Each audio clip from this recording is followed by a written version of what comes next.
Hello, Gemini. Amyenergy here with your weekly tarot message.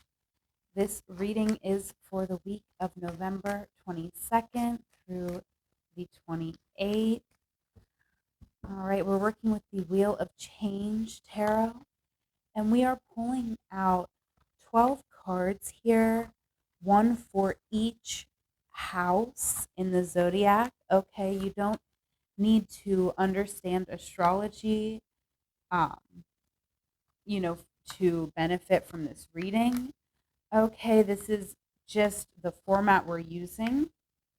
Okay, so we'll discuss each house more in depth as we get there. But, um, why I like this spread and what makes it pretty cool to me is that, the zodiac is a 360-degree wheel broken up into 12 parts. So each opposite in the zodiac does have a common goal. So we're going to look at your cards as if it was the zodiac and see what is the common goal of two different areas of your life. Okay. We're going to use the Pride Tarot here to pull out the center cards. So let's go ahead and get into it. Keep in mind, it may not resonate because it is a general reading. So, use your own intuition, take what resonates, leave what doesn't. Feel free to watch for your sun, moon, and rising. All right.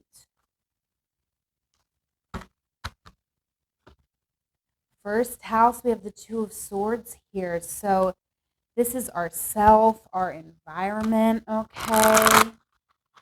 And we have the Two of Swords here. So we could definitely be in a moment of indecision. And I was just saying this to Sagittarius, and now I'll be able to say it more concisely, hopefully. Um, but they have this card in a different area in their spread. And it's like with the imagery on this, I'm thinking back to when we would make these little snowflakes, right? And it's like you could be worried about, which choices to make, but no matter what choice you make, it's still a beautiful snowflake, right? Either way. So I kind of really love this Two of Swords for that reason.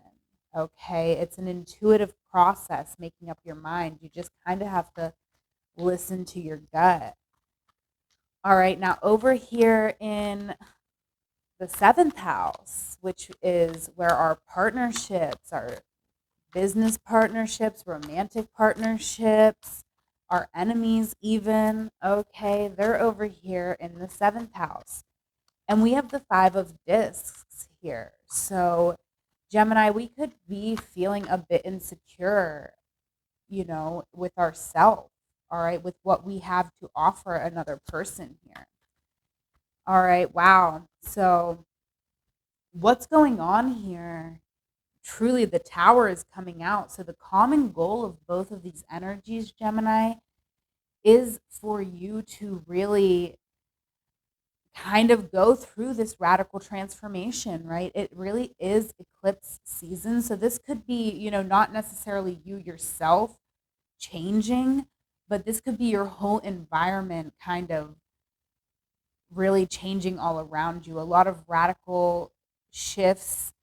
Okay, I can't tell you exactly how this will play out with it being a general reading, but the goal is for the things that are not serving us to be taken away and for us to really be able to recognize ourselves, right? With the star here. So it is it can be a very intense energy here, Gemini, but I would just say embrace anything that's going down right now. Okay, we are still in eclipse season. We just had one, on the, I don't know when you'll be watching this because it's for the 22nd, but I'll be posting it a little early.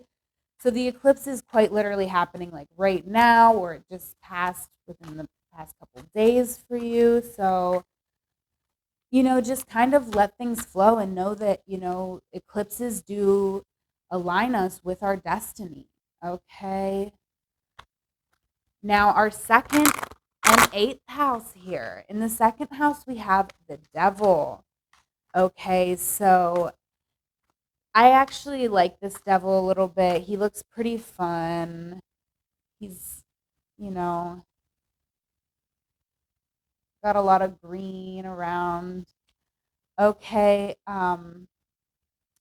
But he does still have his, bondage straps on here. And the devil can sort of symbolize an oppressive situation. Okay. We could maybe be indulging in too much pleasure. That could maybe be affecting our values, our resources. Okay. In a general reading, this can just manifest in a lot of different ways. Okay, but over here in the eighth house, we have the Princess of Cups. Okay.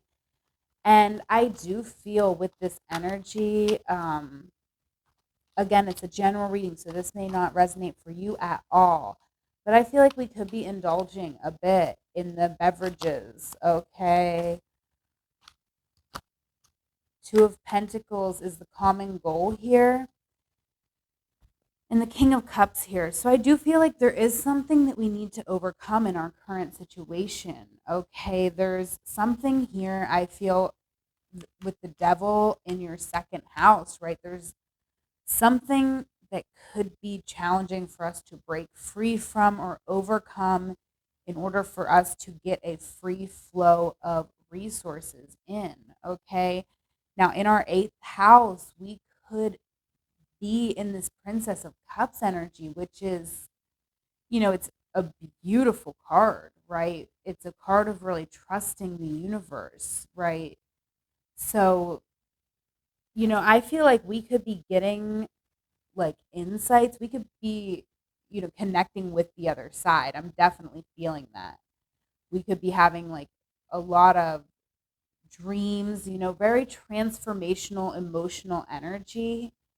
Okay, and I feel the goal of both of these energies is to get you juggling between the astral and the physical world to manifest. Okay, not that we are manifesting in eclipse season.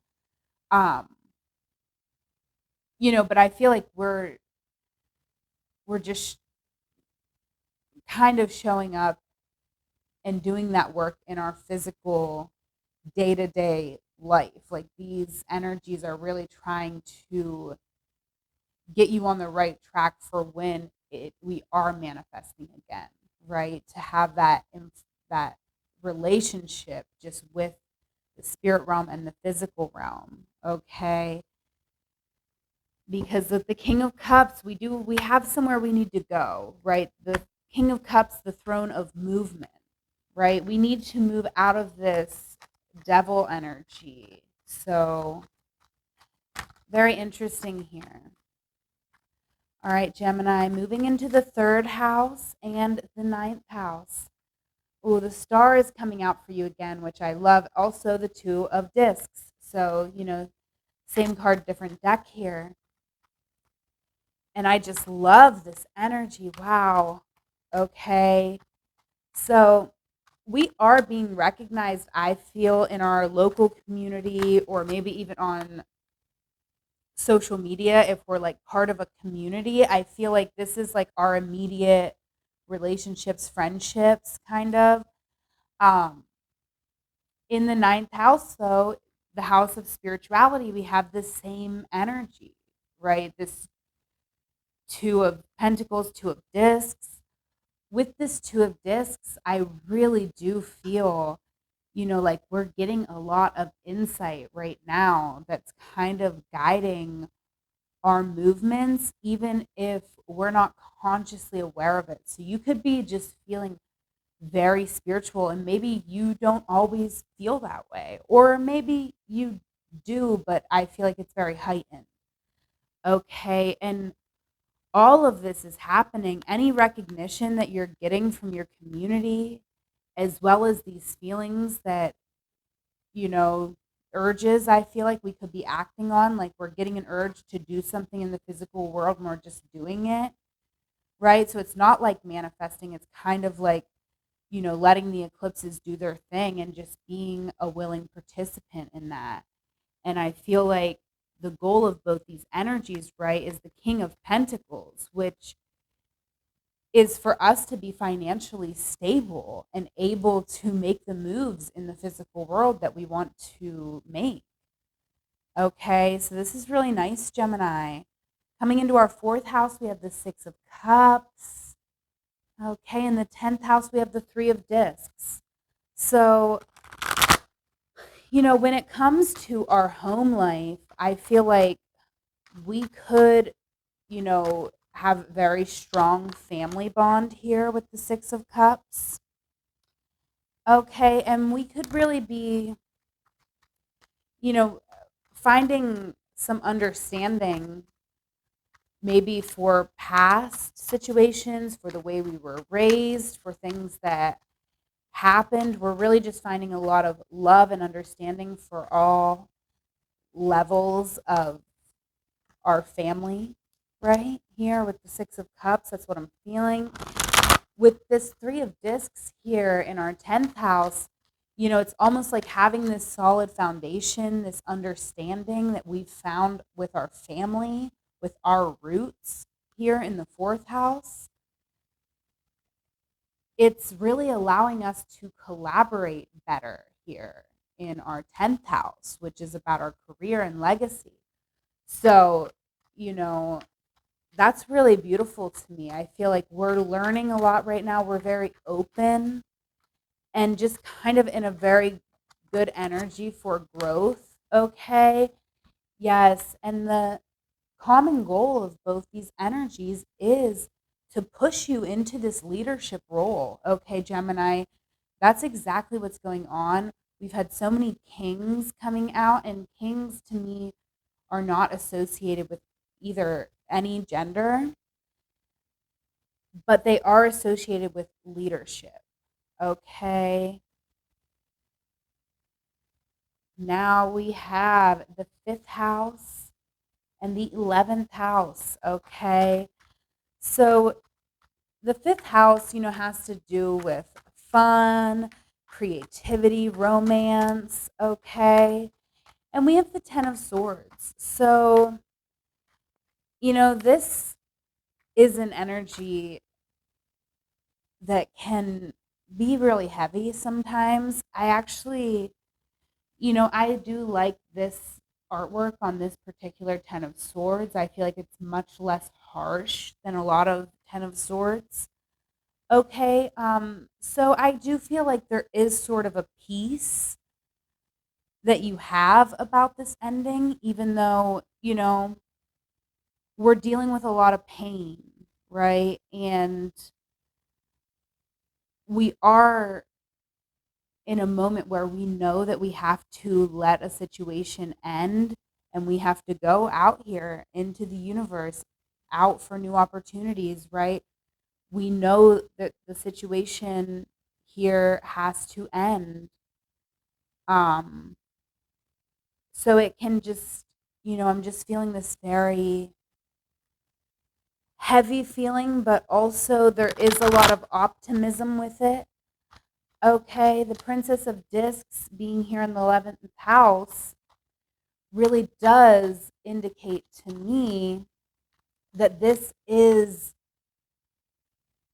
a time of newness, right? So, you know, that's why this ending, I feel like it isn't as painful as it could be. Like, there is a lot of pain, but it's, I feel, accumulated over a lot of time. So, we know that we have to invest here in other ways in our 11th house. Okay. Yeah, we have the Lovers coming out over this and the Five of Cups. Okay. So, with the Five of Cups, there could definitely be a disappointment or an ending here. Okay. So, I do feel like the common goal of both of these energies with the Princess of Discs in the 11th, I feel like we really could be having healthy relationships with friends or even with a therapist, right?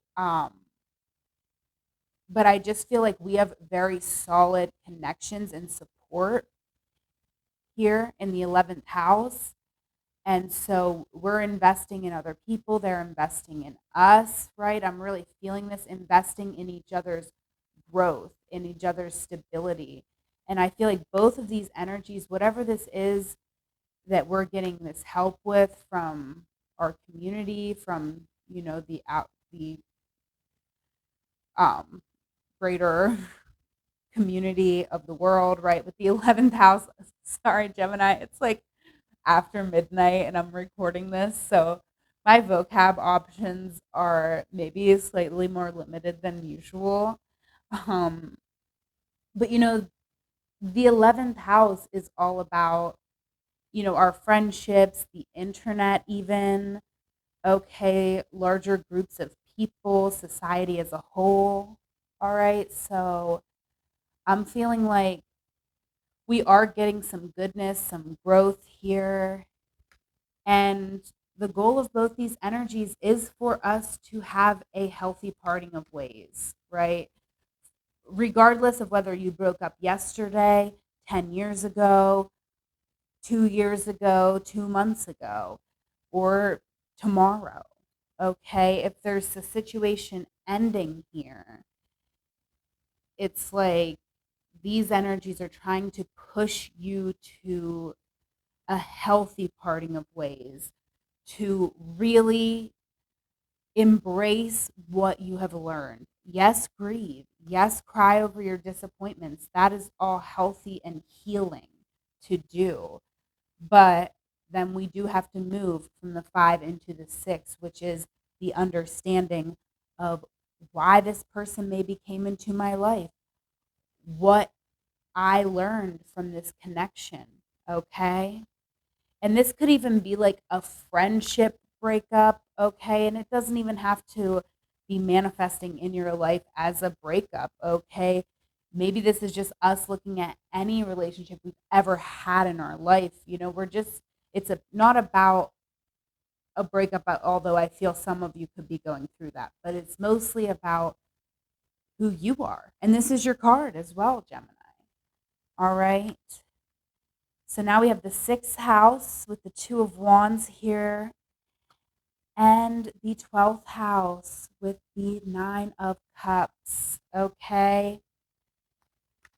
So, really loving this energy here for you as well, Gemini. I feel like in our 6th house, we could sort of be at a standstill when it comes to our daily routines, and you know that is represented by the 6th house. Okay. But in the 12th house, there is this sense of contentment, or, you know, with the 9 of Cups,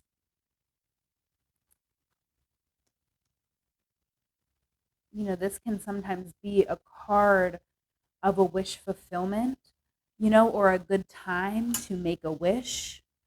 Okay. And I do feel that, like, with this empty space here, it's like, you have all of the space you need to dream right now.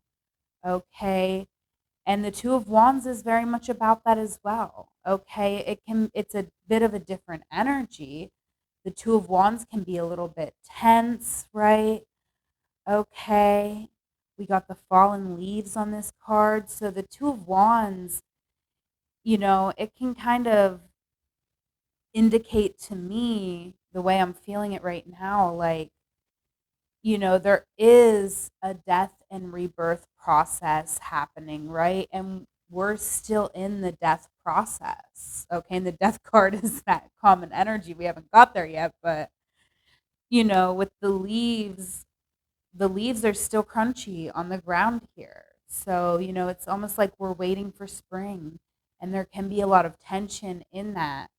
Okay. But that's giving us the time that we really need to reevaluate our emotions and to figure out what we want to wish for, right? Because we have all of this space to wish and dream. So the common energy or the common goal of the two energies is the death card, right? And we got the moon over your entire reading. So this is very magical, auspicious time, even though things aren't 100% clear, right? This is in the 12th house, which is our subconscious, right? The 12th house is ethereal and, a bit hidden. So, we're getting these urges. We could be feeling a sense of optimism, even though we are feeling this tension, we still could be getting this optimism coming from our 12th house. So we might not even know where it's coming from, but, we're just feeling that antsy feeling where we know that our life is about to change, and it is. And the death card is here. So both these energies are really trying to push you towards taking that real step to let go of all of the things in your life that are not serving you and fully step into your beautiful divine self. Okay. So next here, Gemini, I'm going to get into this deck by Sarah Stacy, the Air Mail Oracle. An absolutely gorgeous oracle. It's one of my favorites to use. I always get the most deep and profound messages with this oracle. So I will have her Etsy store link in the description box, and she has lots of wonderful decks. So make sure you go treat yourself. Okay, Gemini. So I want to know more about this tower, our first and seventh house access. Okay, shine bright coming out. Absolutely, Gemini. I really do feel that. I feel like we could not know exactly how to put ourselves out there. Okay, but any way will be a good way. Okay, right? Any snowflake you ever made, it was unique, it was beautiful, and your parent or your teacher hung it up on the window. Okay, so I love that for you. I also want to know, ancestors. I want to know more about this King of Pentacles. All right, the third and ninth house access for Gemini. All right, we have Be Sweet coming out. All right, be sweet. Yes, I absolutely do feel this. Be sweet to yourself and be sweet to other people. Okay, I feel mostly to yourself though. I'm really feeling that because I'm not really feeling a lot of other people in this energy. Okay, like look, you have this cosmic energy wrapped around you, so I just feel like you could be in a process of healing. Um, and so, the star is also, someone who is being recognized. It's someone who can offer healing to other people. Okay. But I still feel like you yourself are in that process of healing. Okay. Of, receiving these downloads of information that's coming in, this enlightenment. So I just feel, it could be that you are being very sweet, that all of this is bringing out a sweetness in you. And that's going to be very important because I feel like, all of this that's swirling around you, you then can offer this like cosmic energy and insight to others, okay? Just by, you know, being yourself and showing up. And I feel like people will be very attracted to your sweetness, okay? So let's see. I want to know more also about the lovers, the 5th and 11th house axis. All right. Be patient is coming out here, okay? So I do definitely feel like be patient with yourself, be patient with this transition that you're going through. We have dived deep over your entire reading. And so, this is a time where you may not have clarity on where you're headed necessarily, but you do have access to a lot of insight and information here with the moon and dive deep, okay? You have a lot of access to your emotions, and this is all very, very valuable in you developing the proper vision for you to move forward, okay? We have the Prince of Wands over your entire reading here. So, that's also, it's a really beautiful card here. First of all, I just want to show the card itself. Okay, but I love the vibe of this Knight of Wands because, or the Prince of Wands. It would be the Knight of Wands in other decks, okay? But in this deck, it's the Prince of Wands, and it just seems so much more mellow to me than the regular Knight of Wands vibe.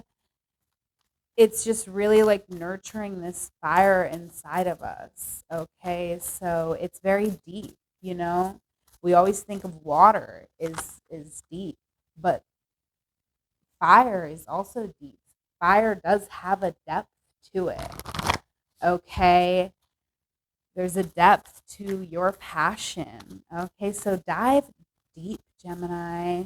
Explore yourself. Oh, getting some good vibrations. All right, we're going to get an oracle here from the Sacred Destiny Oracle. And we have power coming out with forgiveness on the bottom. Let's go ahead and read from the book here. Okay. Power. Mountain thunder. The sacred landscape wants you to know this is your time. This is the time to claim your power and step into your potential. This doesn't necessarily mean that you will be without fear. You might feel uncertain, but do it anyway. Be courageous. Let the world hear your voice. Take a stand. Stand up for yourself and for others. Share your passion. Teach from the heart. Write, and your words will have great meaning. Hold your body as if you are incredibly valiant, noble, and brave. After all, you are. All right, and we'll read forgiveness too. Why not? Sunset glow. The sacred landscape wants you to know it is human to want to hold on to the past, our memories, experiences, and relationships. However, there can be times when we are carrying so much of the past that we can't fully see the present. The past doesn't need to equal the future. Just because you had a pattern or a recurring challenge in the past doesn't mean that it needs to recur in the future. The key is to be willing and ready to simply and cleanly let go of the hold that the past has on you. The past is gone, and that's okay. Let it go. The here and now, the way to do this is to fully immerse yourself in the here and now. Be super aware of the sights, sounds, smells, textures, and energy of your present. When you do this, the past simply vanishes and the glory of the present emerges. All right, Gemini. I'm going to leave it there. If you want to book a personal, please visit my website, amyenergy.online. Follow me on Instagram at amyenergy. Follow me on TikTok at amyenergy3. Okay, make sure you do follow on TikTok because I'll be going live there to answer any of your questions. So you won't want to miss that. You can donate to the channel. I'm at Amy Energy on both Cash App and Venmo. Okay, but most importantly, have a wonderful week. I love you. Take care.